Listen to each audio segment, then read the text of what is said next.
بسم اللہ الرحمن الرحیم۔ حضرات محترم، میرے بھائی بہنوں اور بیٹیوں، میں اصلاحی بیان کر رہا ہوں۔ درخواست کرتا ہوں کہ توجہ کے ساتھ دل کو متوجہ کر کے یہ ارشادات جناب رسول اللہ صلی اللہ علیہ وسلم کے سن لیجئے۔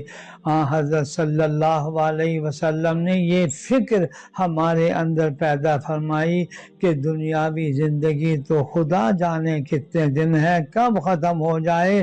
اللہ کے سامنے جواب دہ ہونا ہے۔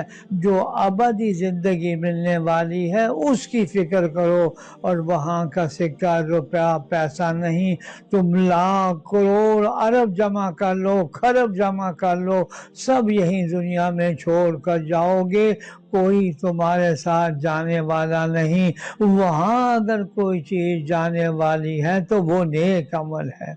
ایک حدیث میں حضرت صلی اللہ علیہ وسلم نے فرمایا کہ جب کوئی مردہ قبرستان کی طرف لے جایا جاتا ہے تو تین چیزیں اس کے ساتھ جاتی ہیں۔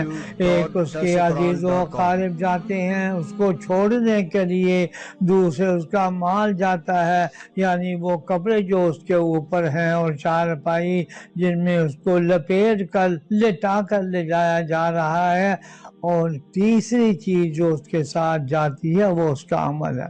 فرمایا پہلی دو چیزیں یعنی عزیز و اقارب اور مال قبر کے کنارے جانے کے بعد واپس ہو جاتے ہیں، آگے جانے والی چیز ایک ہی ہے اور وہ اس کا عمل ہے، خواہ وہ نیک عمل ہے یا اس کا برا عمل۔